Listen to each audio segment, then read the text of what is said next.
What's wrong with the Knicks? The 2-9 slump nobody can ignore. The New York Knicks are officially in trouble. They're now 2-9 in their last 11 games, coming off another ugly loss where they were down nearly 20 points by halftime. And at this point, it's not just a bad night, it's a pattern. This isn't about one game, this isn't about one matchup, and it's definitely not about blaming one player. Something is not working, and the longer this goes on, the harder it's going to be to fix. So the real question is, what's actually wrong with this team, and what should the Knicks do next? Let's start with the numbers. Over their last 11 games, 2 wins, 9 losses, multiple double-digit deficits by halftime.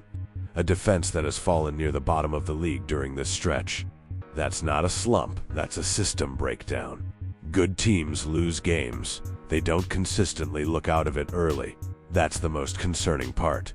The Knicks are often chasing games from the opening minutes, which suggests preparation, identity, and execution issues, not just bad shooting nights. Yes, injuries have played a role. Rotations haven't been stable. Lineups keep changing. Players are being asked to stretch outside their roles. But here's the truth that needs to be said. Every team deals with injuries. Injuries don't explain. Constant defensive breakdowns, missed rotations, poor transition defense, lack of communication on switches. Injuries exposed issues, they didn't create them. And when injuries expose structural flaws, that's when real questions have to be asked about roster construction and system fit. This is where the real conversation starts. The Knicks are starting Jalen Brunson at point guard, Karl-Anthony Towns at center. This is not about blaming either player. Brunson is an elite offensive guard. Towns is one of the most skilled big men in the league. But basketball reality matters. Point guard and center are the two most important defensive positions on the floor. When both positions are defensive weaknesses, the perimeter collapses. The paint gets exposed. Help defense comes late. Rotations break down. You can hide one defender. You cannot hide two, especially not at point guard and center. No championship team in the modern NBA is built that way. This doesn't mean Karl-Anthony Towns is a bad player. He can score. He stretches the floor. He gives you offensive versatility most bigs don't, but fit matters. Two talented players can both be good and still not work together. This is about roster balance, not effort, not heart, and not finger-pointing.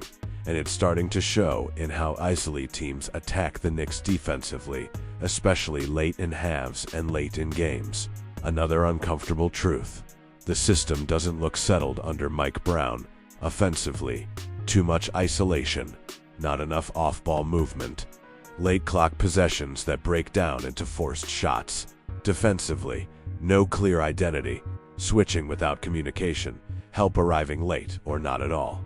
That's not just on players, that's cohesion. Right now, this team looks like it's thinking instead of reacting, which usually means players aren't fully confident in what they're being asked to do. And the bench hasn't helped. One of the biggest disappointments during this stretch has been Guerschon Yabusele.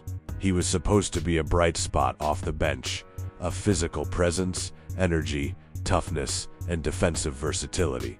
Instead, he's been struggling. Defensive lapses, inconsistent effort, limited offensive impact, negative plus-minus during key stretches. When your bench pieces are supposed to stabilize games, not swing them the wrong way, and they don't, it magnifies every other issue. This isn't about piling on Yabusele. It's about expectations not being met during a stretch where the team desperately needs stability. So what do the Knicks do? The front office has decisions to make. First question, do you move Mitchell Robinson?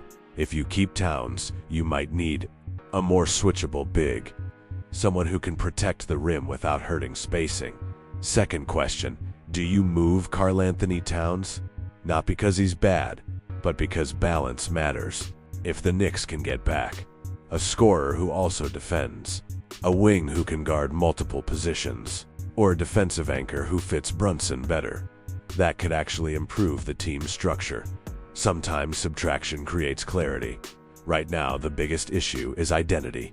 The Knicks don't know who they are. Are they a defensive team? An offensive team? A slow, physical team? A pace and space team? Championship teams know exactly who they are. Until the Knicks answer that question, no trade, no tweak, no short-term fix will fully solve this. This isn't panic, it's honesty. The Knicks have talent, but talent without balance doesn't win championships. 2 defensive weaknesses in your starting 5 at point guard and center is not a recipe for a title. The front office has to decide. Do they double down or do they rebalance? Because right now, this slump isn't random. It's structural. Lastly, after seeing everything that's going on right now, it's fair to ask one more question. Did Tom Thibodeau really need to be fired for Mike Brown? Is this team actually better under Brown, or was this always about roster construction more than coaching? That's something the front office and fans have to be honest about. Appreciate you watching. Subscribe for real conversations, real context, no fake narratives. Let me know in the comments, trade, tweak, or stay the course.